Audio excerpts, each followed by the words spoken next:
રાસાયણિક પ્રક્રિયાના વેગને અસર કરતા પરિબળો। મિત્રો, કોઈ પણ રાસાયણિક પ્રક્રિયા તેના ઝડપના આધારે 3 ભાગમાં વહેંચવામાં આવે છે: અતિ ધીમી પ્રક્રિયા, ધીમી પ્રક્રિયા અને અતિ ઝડપી પ્રક્રિયા। કેટલાક પરિબળો એવા છે જે રાસાયણિક પ્રક્રિયાના વેગમાં વધારો અથવા તો ઘટાડો કરે છે। આવા કેટલાક પરિબળોનો આપણે હવે અભ્યાસ કરીએ। સૌપ્રથમ પરિબળ છે પદાર્થની અવસ્થા। પદાર્થની અવસ્થા અને સપાટીનું ક્ષેત્રફળ।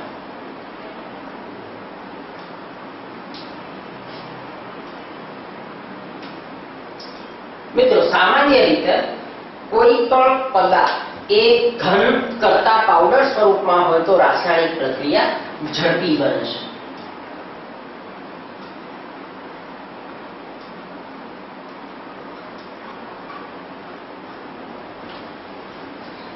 કારણ કે જ્યારે ઘન કરતા પાવડર સ્વરૂપમાં કોઈ પણ પદાર્થ હોય ત્યારે તે પદાર્થના અણુઓની સંપર્ક સપાટીનું ક્ષેત્રફળ વધે છે।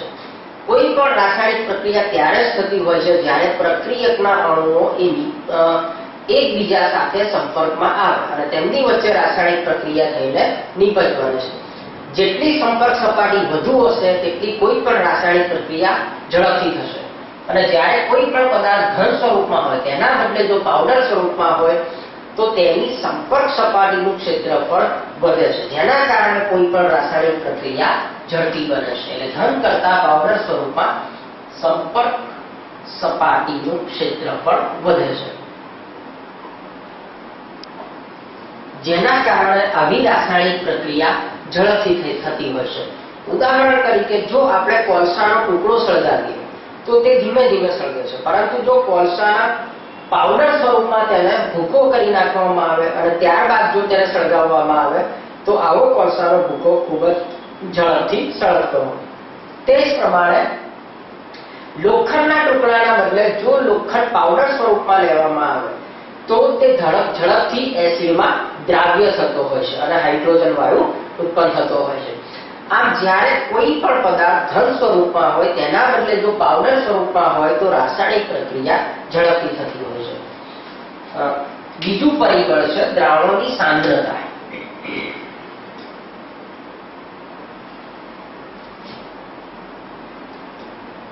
મિત્રો, જ્યારે કોઈ પણ રાસાયણિક પ્રક્રિયા દ્રાવણમાં થતી હોય તેમાં પ્રક્રિયકની સાંદ્રતા જેટલી વધારે હશે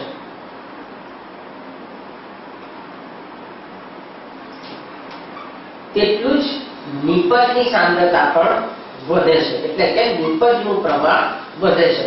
આથી ખાસ કરીને ઉદ્યોગોમાં દ્રાવણમાં પ્રક્રિયકની સાંદ્રતા વધુ રાખવામાં આવે છે, જેના કારણે નિપજ પણ વધુ મળે છે।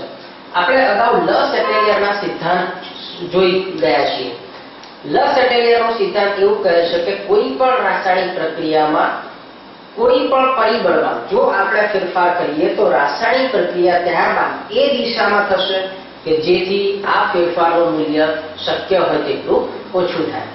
આથી આપણે જો પ્રક્રિયકની સાંદ્રતા વધારીએ તો રાસાયણિક પ્રક્રિયા પુરોગામી દિશામાં થશે, જેના આધારે નિપજનું પ્રમાણ પણ વધુ મળે છે। ઉદ્યોગોમાં કોઈ પણ ઉત્પાદન જેટલું સસ્તું પડે તેટલો ઉદ્યોગોને વધુ ફાયદો થતો હોય છે।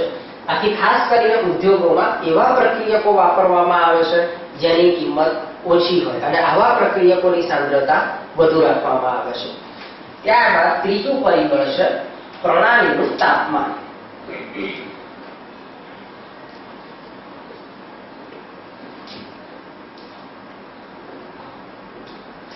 આપણે સંપર્ક સપાટીનું ક્ષેત્રફળ જોઈ ગયા। જેમ સંપર્ક સપાટીનું ક્ષેત્રફળ વધારે હોય તેમ રાસાયણિક પ્રક્રિયા ઝડપથી થાય છે। આ ઉપરાંત એક બીજું પરિબળ છે પ્રક્રિયકોના અણુઓ વચ્ચે થતી અથડામણ, જેને અણુઓની ગતિ તરીકે પણ અથવા તો ગતિ ઉર્જા તરીકે પણ ઓળખવામાં આવે છે। જો અણુઓની ગતિ શક્તિ એટલે કે તેમની ગતિ ઉર્જા વધારે હોય તો આ અણુઓ વચ્ચે અથડામણ થવાથી નિપજ ઝડપથી મળે છે। કોઈ પણ પ્રણાલીનું તાપમાન જ્યારે વધારવામાં આવે ત્યારે એ પ્રણાલીમાં રહેલા અણુઓને ઉર્જા મળે છે। ઉર્જાના કારણે તેમની ગતિ શક્તિમાં એટલે કે ગતિ ઉર્જામાં વધારો થાય છે અને ગતિશક્તિ વધવાથી આવા અણુઓ વચ્ચેની અથડામણ વધે છે, જેના કારણે પ્રણાલીનું તાપમાન વધારવામાં આવે ત્યારે રાસાયણિક પ્રક્રિયા ઝડપથી થતી હોય છે.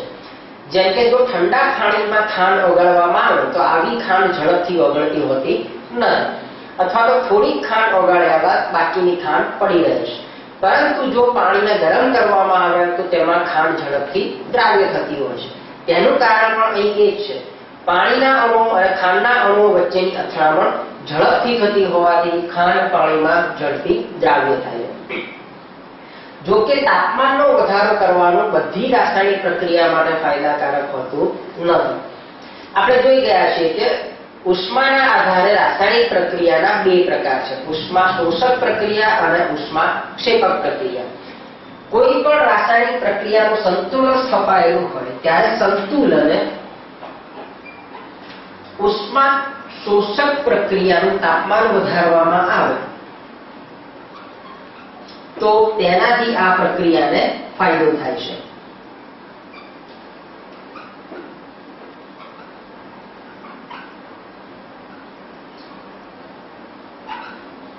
એટલે કે ઉષ્મા શોષક પ્રક્રિયાનું તાપમાન વધારવાનું ફાયદાકારક છે, કારણ કે તે ઉષ્મા શોષી લે છે. એટલે આપણે જેમ આ રાસાયણિક પ્રક્રિયાનું તાપમાન વધારતા જઈશું તેમ ઉષ્માનું શોષણ થતું જતું હોવાથી વધુ ને વધુ નીપજ મળે છે.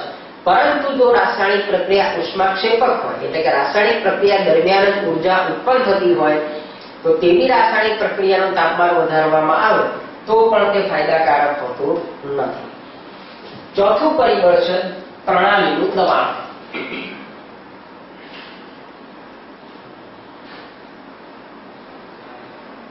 મિત્રો, જ્યારે કોઈ પણ રાસાયણિક પ્રક્રિયામાં વાયુ પ્રક્રિયકોએ ભાગ લીધેલો હોય ત્યારે આવી રાસાયણિક પ્રક્રિયાનું દબાણ વધારવામાં આવે અથવા તો ઘટાડવામાં આવે તો તેનાથી તેના વેગમાં વધારો અથવા ઘટાડો જોવા મળે છે. જો પ્રક્રિયકના મોલ વધુ હોય અને નિપજના મોલ ઓછા હોય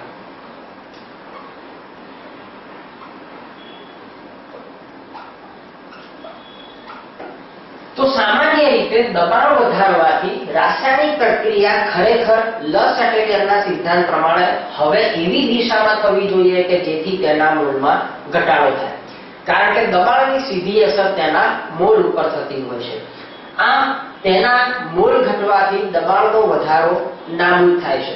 આથી જે રાસાયણિક પ્રક્રિયામાં નિપજ કરતા પ્રક્રિયકના મોલ વધારે હોય અને જો આવી રાસાયણિક પ્રક્રિયામાં દબાણનો વધારો કરવામાં આવે તો રાસાયણિક પ્રક્રિયા પુરોગામી દિશામાં થાય છે અને નિપજની સાંદ્રતા વધે છે.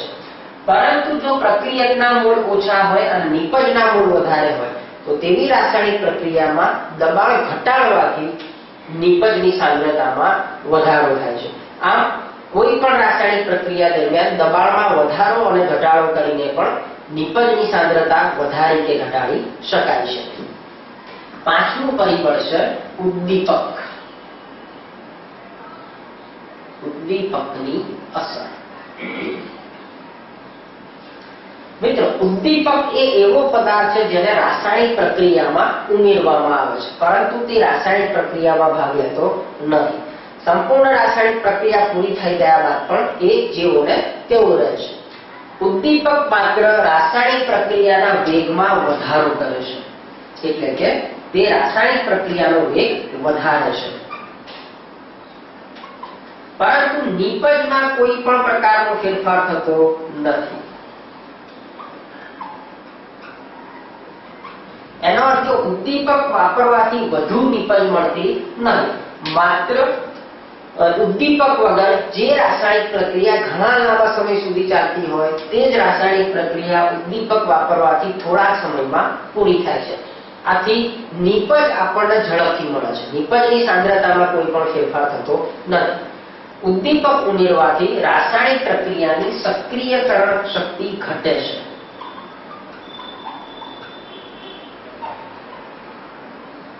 આમ સક્રિયકરણ શક્તિ ઘટતી હોવાથી ઓછી શક્તિ આપવાથી પણ તે રાસાયણિક પ્રક્રિયા પૂરી થાય છે અને રાસાયણિક પ્રક્રિયાનો વેગ વધવાથી ઓછા સમયમાં વધુ ઉત્પાદન મેળવી શકાય છે. જો કે સંતુલન અચળાંક ઉપર પણ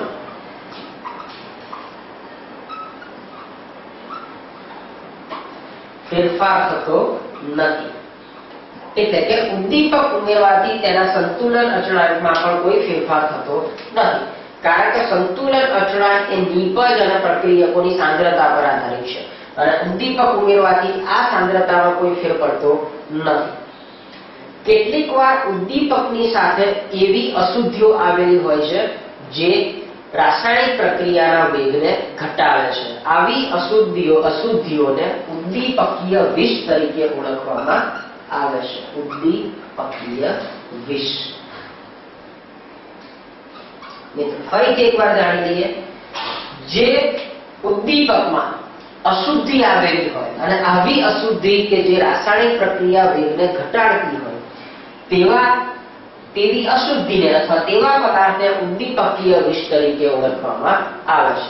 તો મિત્રો આ 5 પરિબળો એ એવા પરિબળો છે જે રાસાયણિક પ્રક્રિયાના વેગમાં વધારો અથવા તો ઘટાડો કરે છે.